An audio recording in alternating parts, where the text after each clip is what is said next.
Comienza aquí el tiempo de las entrevistas de actualidad y para ello contamos aquí con el secretario general de Izquierda Unida, con Cayo Lara. Buenos días. Buenos días. Y bienvenido a este TV Hoy. Bien, Quería preguntarle sobre las manifestaciones que vimos ayer con motivo del 1 de mayo. ¿Cuál es su valoración sobre las protestas? Bueno, fueron más importantes numéricamente que las que se habían celebrado en años anteriores, porque la situación de deterioro del empleo se está agudizando cada vez más en España y hay una respuesta cada vez mayor de los trabajadores y trabajadoras, ¿no? Después de conocer el dato fatídico de los 6.200.000 parados de la última encuesta de la EPA y la posición del Gobierno de renunciar a crear empleo prácticamente en esta legislatura, posibilitó que ayer las movilizaciones fueran más importantes, repito, y todavía queda mucha más gente que movilizarse que aún se sigue quedando en casa. Le leía en su Twitter personal que a ver si se conseguía ese objetivo de que le caiga encima la calle a Rajoy. ¿Se consiguió ese objetivo? Sí, lo que pasa es que no se consigue completamente, ¿no? Está viendo cómo se está atacando tanto a tantos sectores de la sociedad. Está viendo una cantidad de mareas, las mareas blancas de la sanidad, las mareas verdes de la defensa de la educación pública, hasta de los jueces que se han movilizado en un momento determinado, de bomberos, es decir, son tantas las mareas de movilización que se está produciendo en la calle que lo que es fundamental es poder unir en una protesta generalizada a todo este conjunto de movilización social, porque el ataque que se está recibiendo es global.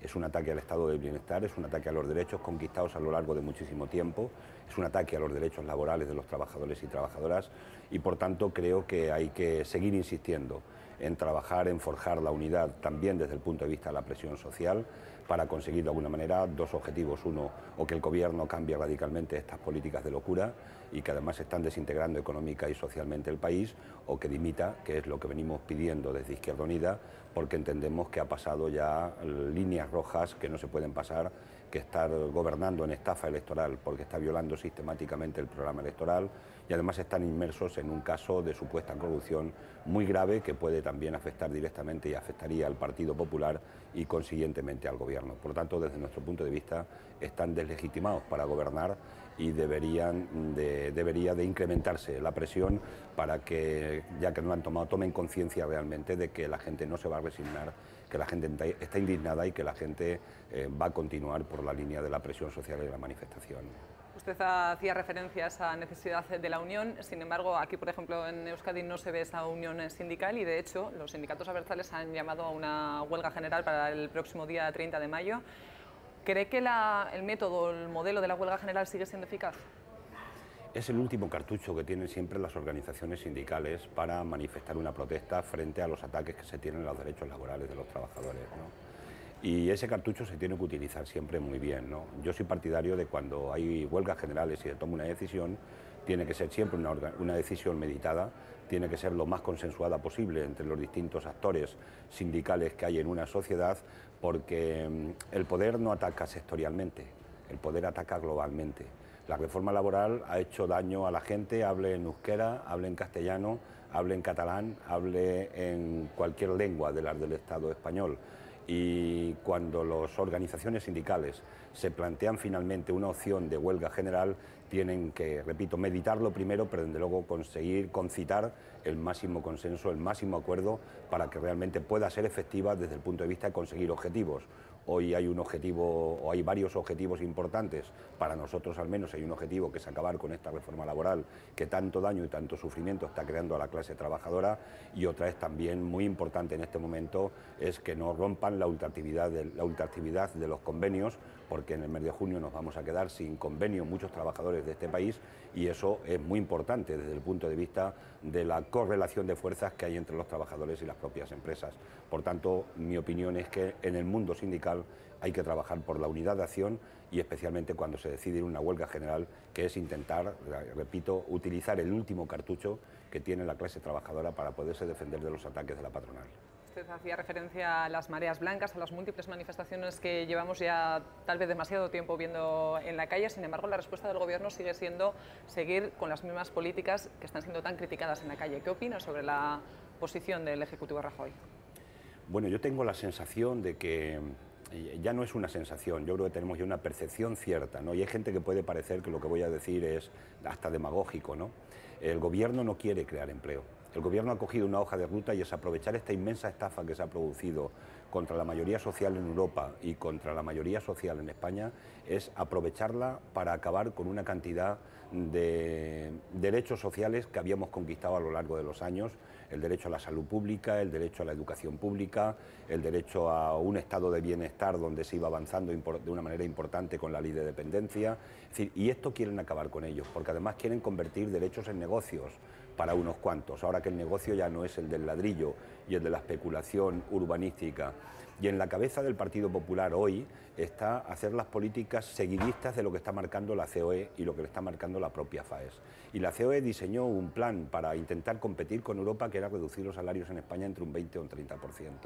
Y eso solo pueden conseguirlo de una manera, y es teniendo un ejército de parados, es decir, no solo no creando empleo, sino destruyendo empleo, para que los trabajadores en paro presionen sobre los trabajadores, presionan las empresas sobre los trabajadores que están en activo para intentar bajar los salarios. Quieren además parados pobres, porque encima les están quitando cantidades de prestaciones importantes, el derecho de ayuda, el derecho a la prestación, que está recogido en la Constitución española y que no se está aplicando. Hay 3 millones de personas en España paradas que no tienen ningún tipo de ayuda, y en resumen, creo que el gobierno, pensamos que el gobierno lo que está es objetivamente destruyendo empleo público, no quiere crear empleo porque se puede crear empleo en España, para que sea un ejército de reserva que presione sobre los salarios y conseguir ese famoso objetivo de la COE, que es bajar un 20 o un 30% los salarios.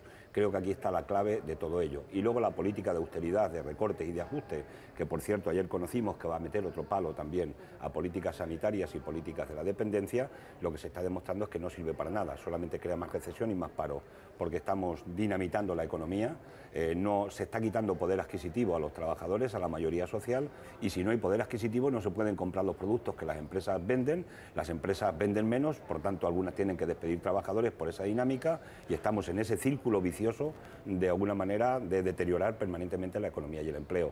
Y han cogido esa hoja de ruta y no quieren cambiarla. Yo creo que no quieren cambiarla, y el miércoles lo vamos a ver, porque volvemos a tener un debate con Rajoy en el Parlamento, que va a comparecer a propósito de las medidas del Consejo de Ministros pasados, donde ya ha condenado a esta sociedad a no tener empleo hasta después del año 2015, y ahí veremos a ver si hay alguna pista de que el Gobierno pretende hacer algún cambio. En su defecto seguiremos pidiendo la dimisión, porque creemos que en este momento lo que le toca hacer a un Gobierno que ha fracasado rotundamente en la política económica y en la política laboral es sencillamente que dimita y que convoque elecciones generales para que los ciudadanos decidan cuál es el camino que quieren para este país. Sin embargo, la semana pasada, sin ir más lejos, Mariano Rajoy hacía un llamamiento a la confianza en las políticas que está aplicando el Gobierno y decía que el desempleo acabará por bajar. ¿Cuándo va a comenzar esa bajada del desempleo? No pide confianza, pide fe ciega. Y la fe ciega no se puede dar sin datos. El Gobierno ha tomado una decisión el viernes, ha reajustado lo que son las previsiones macroeconómicas que tenía planteadas y que nosotros le cuestionamos en los presupuestos generales del Estado de que no se iban a cumplir esas previsiones. Y lo que ha venido a decir es que acabaremos el 2015 con cerca de un 26% de parados.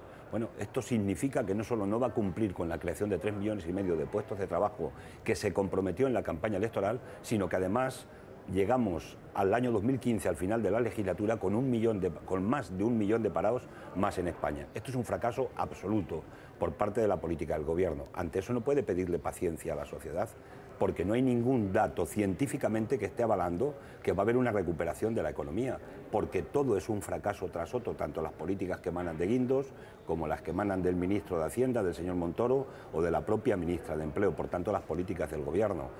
Paciencia no se le puede pedir a la gente que está yendo a las colas de los comedores públicos a comer, paciencia no se le puede pedir a la gente que ha llegado a suicidarse por un deterioro social hasta los niveles que han llegado, no se le puede pedir paciencia a la gente que están desahuciando de las casas porque han perdido el empleo y no tienen dónde ir a vivir.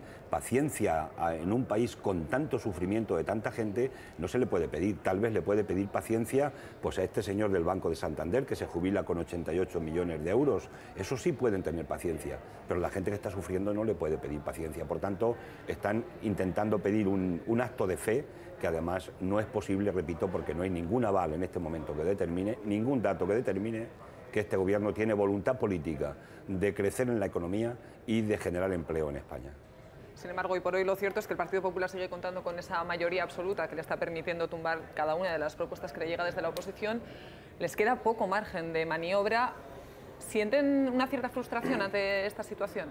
Vamos a ver, él tuvo 44% del voto y tuvo la mayoría absoluta en el Congreso por un sistema electoral que tenemos en España muy sui generis, ¿no? 44% del voto, mayoría absoluta en el Congreso. Hoy todas las encuestas dicen que ha perdido más de 14 puntos con respecto a entonces. De cada 3 votos que tuvo el Partido Popular ya ha perdido uno, todas las encuestas lo están diciendo, de un tercio de los votos. Eso significa que el gobierno se está deslegitimando para gobernar. Repito lo que dije antes, es que está violando sistemáticamente su programa electoral, está engañando a propios y a extraños, está engañando a la gente que le depositó el voto con un programa concreto que no está aplicando, sino aplica el programa radicalmente distinto, y está engañando a ajenos porque está generando sufrimiento sobre el conjunto de la sociedad. Entonces, lo que nosotros pensamos que en estas circunstancias concretas podrá tener la legalidad, pero no tiene la legitimidad. Y cuando el caso de Bárcenas se vea en todo su contenido, y si es verdad, y parece que pinta tiene de que lo sea, después de que presentamos la querella desde Izquierda Unida, se vea que ha habido donaciones por parte de empresarios al partido, a cambio de que se hagan concesiones de servicios o concesiones de obras de una manera ilícita e irregular, si esto es así, lo que estaremos hablando es de que ha habido una financiación ilegal del Partido Popular y, por tanto, no solamente estará gobernando en la ilegitimidad, sino en la ilegalidad de haber ganado elecciones con recursos ilícitos, y eso es gravísimo en una democracia. Por tanto, me parece que hay pocas razones que en este momento pueda abanderar el Partido Popular de que estamos con la garantía democrática de haber tenido el 44% de los votos hace un año y medio. Hoy no los tendría, lo sabe, y tal vez por eso también no convocan elecciones generales. Hablaremos en unos minutos de ese sistema de financiación de los partidos, pero las encuestas ya lo apuntaban, y usted también lo ha dicho, ¿nos encontramos ante el final del bipartidismo? El bipartidismo ha hecho mucho daño a este país. El bipartidismo hoy está en cuestión de una manera nítida. El Partido Popular tiene una pérdida de credibilidad absoluta por parte de los ciudadanos. Un 84% de la gente no cree en las políticas de Rajoy, pero si quieres, tan grave como eso es que el 88% no cree, por ejemplo, en las políticas de Rubalcaba. Es decir, la gente está cuestionando el bipartidismo, porque el bipartidismo es el que representa tanto la construcción europea, que es una construcción contra los pueblos, que es una construcción en favor del poder financiero y no en favor del interés social de la mayoría de la Unión Europea. Son copartícipes este bipartidismo y en España son corresponsables. Los gobiernos de Zapatero, por haber permitido esta burbuja inmobiliaria de locura que nos ha llevado a tener una situación de deterioro como la que tenemos hoy y un endeudamiento creciente importante de lo público, pero mucho más endeudamiento del sector privado, que no nos pidieron permiso para ello, y hoy está este país hipotecado ante los créditos que han dado en el exterior, especialmente en este sentido, y son corresponsables. No sirve hoy que el PSOE venga y se pongan la chaqueta de pana y vuelvan a proponer propuestas que cuando estaban en el gobierno no hicieron.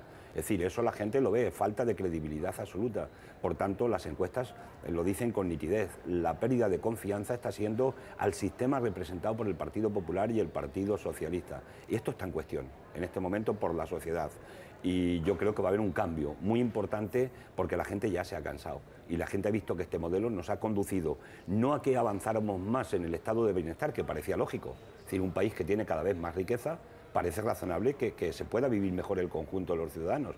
No comprende la gente que cuando tenemos más Producto Interior Bruto, lo que nos digan es que tenemos que volver a tiempos pasados a vivir peor y que tengamos que perder servicios públicos que se han conquistado a lo largo del tiempo. Esto no lo puede entender nadie. Y la gente responsabiliza, y responsabiliza con criterio y con razón al bipartidismo, a los que estuvieron ayer y a los que están hoy, porque Rajoy, en lugar de enmendar lo que hizo Zapatero, lo que ha hecho es endurecer las políticas del gobierno de Zapatero y crear más austericidio en España y, por supuesto, con la disciplina férrea de atender todo lo que está emanando de la Troika y que no es otra cosa que neoliberalismo puro y duro.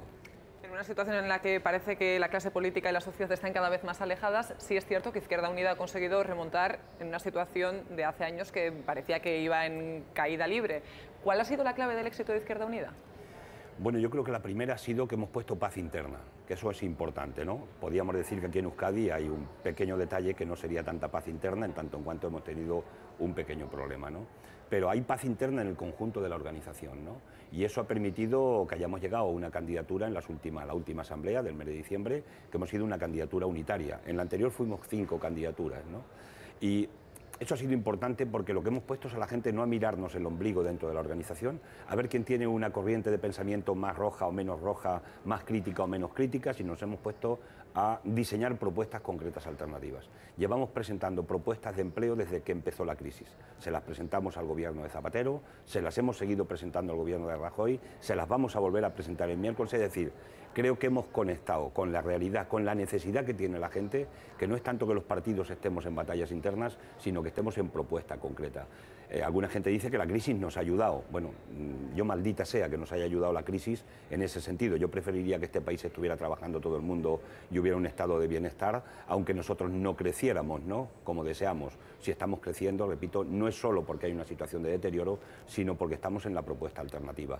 Eso, que cada vez lo va conociendo más gente, es lo que está calando como una lluvia fina, especialmente en una base electoral que ha votado históricamente al Partido Socialista y a otros partidos, pero especialmente al Partido Socialista, y que en este momento está teniendo un trasvase de confianza hacia Izquierda Unida porque se sienten totalmente estafados por unas políticas que les han hecho mucho daño. Yo creo que ahí están, no hay grandes milagros, es decir, es el trabajo concreto y es estar en la alternativa. A la gente de la calle, a nosotros, a cualquier ciudadano, porque yo también soy de la calle, lo que nos interesa es que haya propuestas para construir, para crear alternativas a lo realmente existente y a lo que nos hace daño. Y en eso nos hemos puesto. Y yo creo que ahí está el secreto de haber conseguido llevar esta confianza. Hoy mismo hay unas encuestas que aparecen en Madrid y que son, yo creo que muy importantes porque determinan perfectamente cómo el bipartidismo se está hundiendo y cómo están saliendo fuerzas emergentes, y en este caso nosotros, yo creo sencillamente porque estamos intentando tener coherencia y hacer lo que decimos. Yo creo que eso es muy importante en todos los capítulos de la vida, pública, política, económica, social, pero especialmente en la vida política con la que está cayendo y con tanta desafección que hay de los ciudadanos ante los políticos en general y en muchos casos sin intentar discernir entre unos y otros, ¿no? Ya que me ha apuntado a la situación de Euskadi, ¿se equivocaron en la política seguir en Euskadi? No fue un problema de errores en Euskadi, no es un problema de error, es un problema de que hay que tener ética en la política. Y la ética es fundamental. La ética y la honestidad tienen que ser banderas de la política.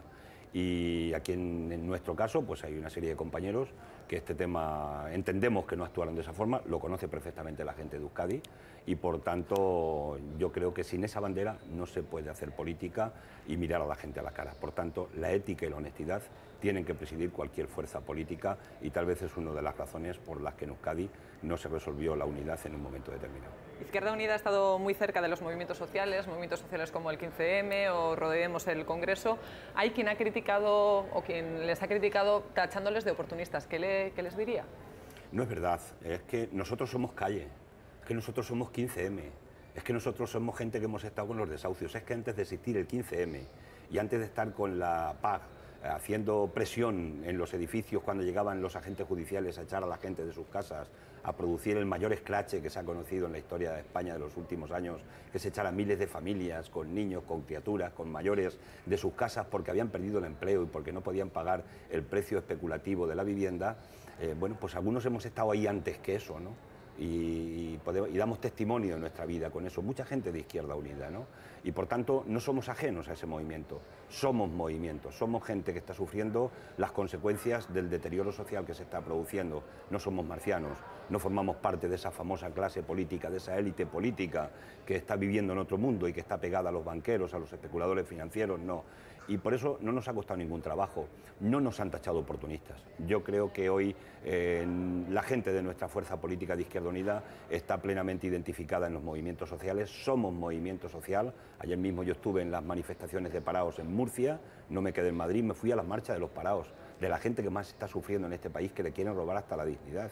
Y bueno, y hemos estado ahí y estamos porque nuestra familia, nuestra gente, nuestros amigos, nuestros vecinos forman parte de ese ejército de parados y por tanto no hacemos ningún esfuerzo. Y yo además espero que en este país se movilice mucho la gente y se movilice con uno de los elementos fundamentales que es la lucha por el empleo. Sin empleo no hay dignidad y tenemos que pelear por ello y por tanto vamos a continuar estando en esos movimientos, respetándolos profundamente, sin hacer proselitismo dentro de los propios movimientos, sin ningún tipo de oportunismo, sino sencillamente porque formamos parte de ellos mismos. ¿Cuál es su opinión sobre los escraches, ya que apuntaba a ellos? Sí, que hay un escrache que es el que no se cuenta. No se cuenta el inmenso escrache de todo el sufrimiento de este país. de tanta gente que sufre, de la gente que se ha suicidado por la presión que se ha organizado por la especulación inmobiliaria, por la especulación de la banca. Ese escrache de miles y miles de familias que se llevan desahuciando 4 años de su casa, ese es el mayor escrache que se le hace a un país. El mayor escrache es que haya gente que tenga que irse a mendigar y a comer en los comedores sociales. El mayor escrache es que haya gente con dependencia, que tenía dependencia y le están quitando ahora a los cuidadores. Esos son escraches auténticos colectivos contra la sociedad. Y la protesta pacífica que la gente está haciendo, ¿qué quieren además? Quieren arruinar la sociedad, quieren deteriorar la sociedad, quieren quitarle la dignidad, además del pan, a la gente, y quieren que la gente no proteste. Quieren que la gente, le quieren poner puertas al campo, quieren parar las inundaciones de agua sin que haya resquicios, y no es posible. Si continúan con la presión social hacia la gente y con tanto deterioro social, la gente va a seguir manifestándose y va a seguir presionando. Y van a aparecer fórmulas nuevas seguramente, y seguramente que va a haber estallidos sociales importantes en este país si continúa esta dinámica. Por tanto, que no acusen, que los verdugos no acusen a las víctimas, porque las víctimas ya tienen bastante con ser víctimas, y protestar, que es lo único que pueden hacer, y nosotros invitamos a que se proteste pacíficamente frente a un sistema que les está haciendo tantísimo daño. ¿Cuál es el principal cambio que hay que hacer para evitar los desahucios? Hay 4 propuestas muy concretas. Vamos a ver, partiendo de la justeza de las cosas. La primera es: la dación en pago tiene que hacerse con carácter retroactivo. No es justo, no es legítimo, es usura pura que a una persona le quiten la casa y se quede debiendo todavía dinero por esa casa, ese bien que ya no tiene, y tener que seguir trabajando el resto de su vida para pagarle a los bancos una deuda que se contrajo en un momento determinado con un precio especulativo de la vivienda, porque no había política pública de vivienda para intervenir. La segunda es que se tienen que suprimir de manera radical los desahucios. En Andalucía se ha visto que es posible. El gobierno andaluz, a instancia de nuestra consejería, que estamos coparticipando en el gobierno, tomó una decisión de llegar a expropiar el bien de uso por 3 años a los bancos y a las inmobiliarias si desahucian a la gente porque la gente ha perdido el empleo y porque no puede pagar la hipoteca aunque tenga voluntad de pagar la hipoteca. Por tanto, sí es posible hacerlo, y eso además reconcilia a la gente con la política. Por tanto, la paralización de los desahucios tiene que ser automática. En los desahucios, que es primera vivienda y es donde vive la gente, el artículo 47 de la Constitución española, que se viola todos los días, dice que todo el mundo tiene derecho a una vivienda digna, y eso lo tiene que garantizar un Estado. La tercera cuestión: si el Estado tiene hoy muchísimas casas en el Banco Malo, que se conoce en el Sareb, que son ya patrimonio del Estado, ¿por qué ese bien no se pone al servicio del interés general con alquileres que al mismo tiempo son rentabilidad, que también están produciendo todas esas casas vacías? Bueno, pues estas 3 propuestas, que son sencillas, que son muy concretas: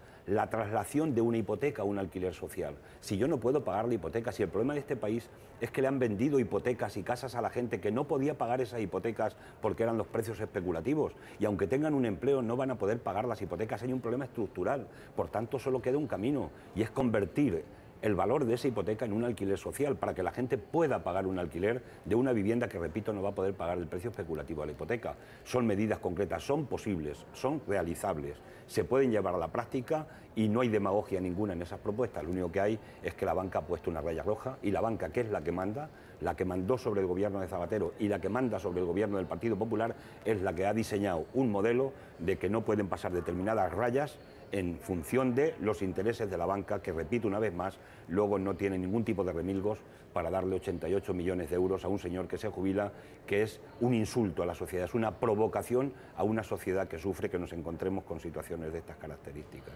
Apenas me queda un minuto para acabar esta entrevista, pero no quiero acabarla sin hablar de esa financiación de los partidos. El caso Bárcenas solo parece la punta del iceberg. ¿Se va a generar verdaderamente un debate sobre el sistema de financiación de los partidos? La financiación de los partidos políticos, de determinados partidos políticos, es una asignatura no resuelta en este país. Lo del PP, como ayer fue Filesa, hoy es el caso Bárcenas, es donaciones por parte de empresas. Hablamos de supuestas donaciones de empresas a un partido político a cambio de concesiones de servicios o de obras. Esto crea varios problemas. El primer problema que crea es que las empresas honestas que no han pagado el impuesto revolucionario no pueden competir en igualdad de condiciones con las empresas que le hacen adjudicaciones de obras por la puerta de atrás, desde el punto de vista de que han pagado un impuesto revolucionario a la caja de determinado partido político.